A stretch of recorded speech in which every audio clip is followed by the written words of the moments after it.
kita bersedekah, yang saya harapkan di mana saja, bukan hanya di sini, saat Anda bersedekah, tolong hayati dan rasakan Anda lagi isi tabungan akhirat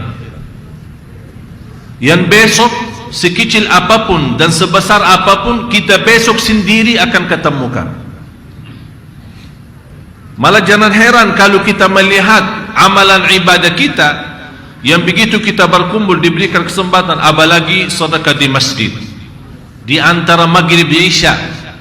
Antara maghrib dan isya sebenarnya waktu barakah, dan Rasulullah SAW salah satu sunnah yang menjadi sunnah tertinggal yang jarang kita lakukan, menghabiskan antara maghrib sama isya. Rasulullah suka salat sunnah 2 rakaat, 4 rakaat, 6 rakaat, 8 rakaat sampai azan isya.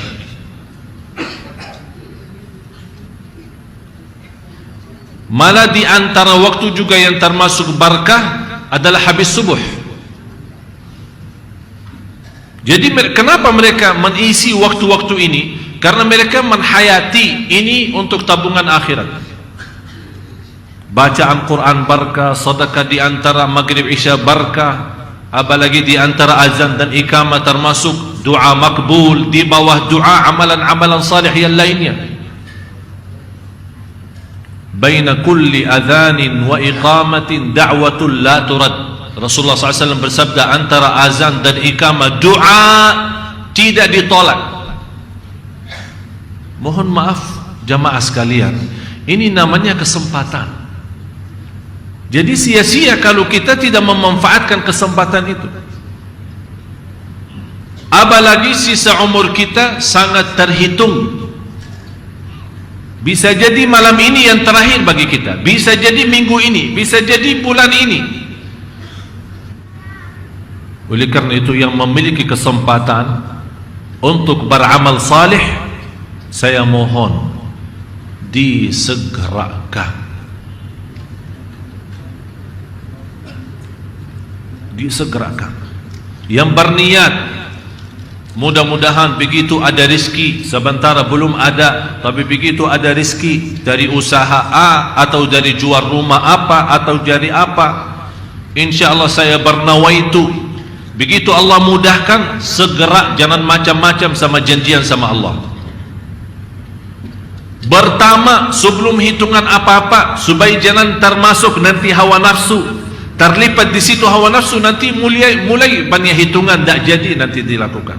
Oleh karena itu Allah menawarkan sebagaimana di surat Ali Imran, sabiqu ila maghfiratin min rabbikum, berlarilah, segeralah.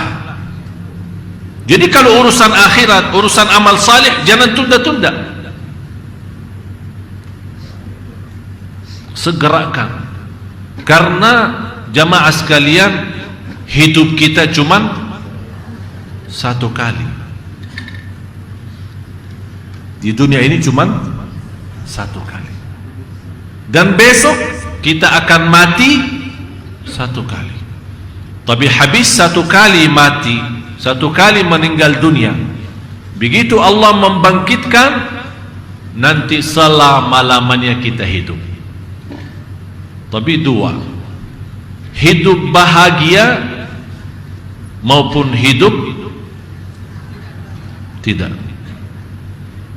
Hidup selama-lamanya di dalam surga atau di, tinggal Anda milih.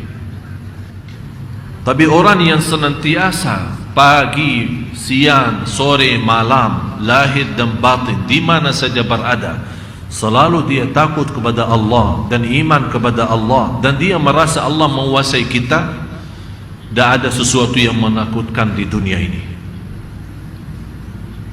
Dan Rasulullah sudah menjelaskan lanjutannya dari hadis qudsi. Allah berfirman, la ajma'u ala abdi amnaini wala khawfain, aku tidak akan kumpulkan terhadap hambaku 2 kali aman dan 2 kali takut. Tidak akan bisa 2 kali takut dan 2 kali aman. Bagaimana kalau dia merasa diri aman di dunia, akan aku jadikan dia takut nanti di hari kiamat. Tapi kalau dia senantiasa dia takut terhadapku di dunia, saya akan amankan dia nanti di hari kiamat. Jadi tidak ada dua takut. Tidak bisa takut dunia dan takut akhirat. Tapi kalau kita biasa takut di dunia, Allah jadikan kita aman nanti. Di hari apa? Di hari ketakutan. Hari semua makhluk takut. Hari kiamat. Tapi Allah jadikan kita aman karena kita di dunia biasa takut kepada Allah SWT. Allah menunggu bisikan doa di saat sujud.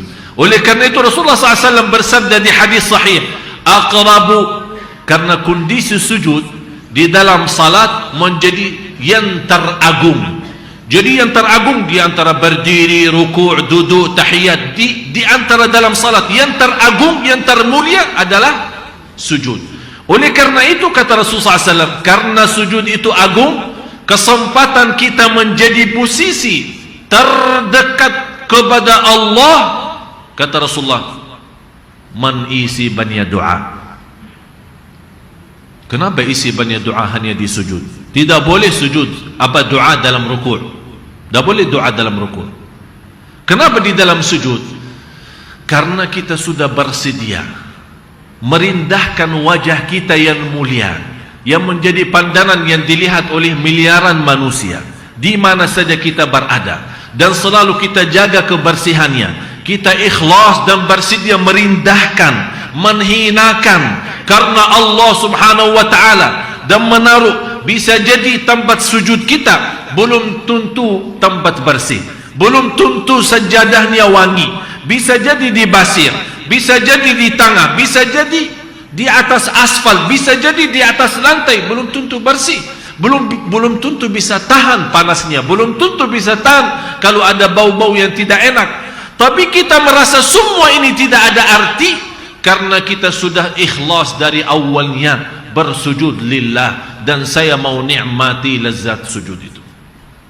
Oleh karena itu diberikan kesempatan, kalau sudah mulai menikmati rasa sujud karena Allah, berbanyalah doa. Karena doa di dalam sujud, Anda dalam kesempatan terdekat kepada Allah, berdoalah di situ. Doa di antara doa itu, ya Allah, bersoalan saya yang Engkau tahu, yang sudah saya sembunyikan dari mata-mata manusia, tapi Engkau hanya yang maha melihat. Ya Allah, maafkan, jangan sampai persoalan itu terbongkar nanti di hari kemudian. Minta Allah menutupi ini dalam sujud, supaya kita tidak mengangkat kepala dari sujud. Oleh karena itu hikmahnya 2 kali sujud. Begitu kita belum puas, begitu kita sudah mulai muncul rasa lezatnya sujud, Allah kasih kesempatan, jangan takut, masih mau nikmat ya, sujud lagi. Subhanallah, tertumpah semua masalah dan semua kotoran, semua soalan dalam sujud. Oleh karena itu bahagia seorang yang begitu angkat kepala dari sujud yang kedua, malah mukanya sudah mulai bersinar. Coba lihat rakaat yang kedua bagaimana, sungguh nikmat. Kalau dibayarkan dunia dan segala isinya, dia tidak mau balas salatnya itu, tidak mau lepas, karena dia sudah nikmat. Ini baru rakaat pertama. Apalagi Bapak Ibu kalau sujud itu di malam hari, semua orang tidur, Anda bangun, salat, berbanjan sujud. Bisa jadi baca saat berdiri qulhu, bisa jadi baca wasyamsi wa duhaha, atau ayat-ayat pendek yang lain. Tapi saya mohon, kalau Anda sudah di dalam sujud, jangan kuburu, karena Anda lagi dalam terdekat kepada Allah. Mohon rasakan itu. Kalau kita dalam kesempatan menghadapi seorang mulia, kita memanfaatkan setitik-titiknya supaya kita bisa ambil apa-apa segala hajat kita.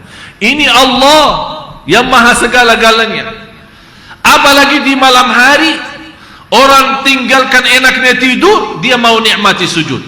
Seolah dia memberikan tahu kepada Allah, ya Allah, terima kasih atas nikmat tidur itu, tapi bagi saya lebih nikmat adalah sujud kepadamu. Kita tunjukkan itu. Sungguh jamaah sekalian, yang istiqamah sujud malam hari luar biasa.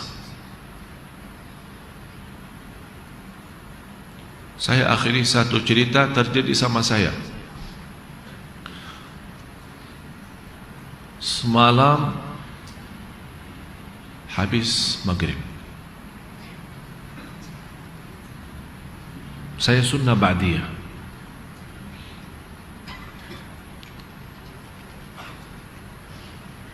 Tiba-tiba saat saya, karena saya sibuk bersiapan ceramah ciri-ciri hari kiamat, begitu saya di sunnah ba'diyah sujud, saya tidak merasa diri. Yang terbayang selama sujud hanya hari kiamat. Dan saya di saat itu merasa diri, ini dari dalam sujud, merasa diri di hadapan Allah, dan Allah buka buku amal. Sungguh jamaah sekalian, kalau bukan kita menceritakan, menjadi pelajaran bagi bapak ibu, bukan karena saya takut ria atau apa, tapi sungguh sujud itu lazatnya luar biasa. Ternyata selama ini belum kita mampu menikmati sujud. Terasa hati tenang begitu salam dari salat, nikmat, sudah tidak mau keluar dari masjid lagi, sudah tidak mau berhenti salat lagi. Itu yang saya mohon dan harapkan bisa setiap sujud kita rasakan, bukan hanya sekali-kali. Setiap salat kita rasakan nikmat itu. Sungguh lebih nikmat jauh daripada kekayaan dunia, daripada kemuliaan dunia. Itu sujudnya luar biasa. Jangan sampai kita terjadi orang yang nanti di hadapan Allah diperintahkan sujud karena Allah, malah tidak bisa sujud. Doa makbul dalam sujud. Dan pernah kita bahas di surat Az-Zumar, salah satu rahasia ilmu orang yang senantiasa bersujud kepada Allah, langsung transferannya ilmu dari Allah SWT. Mudah-mudahan Allah buka hati bapak ibu semua yang hadir supaya bisa menikmati sujud.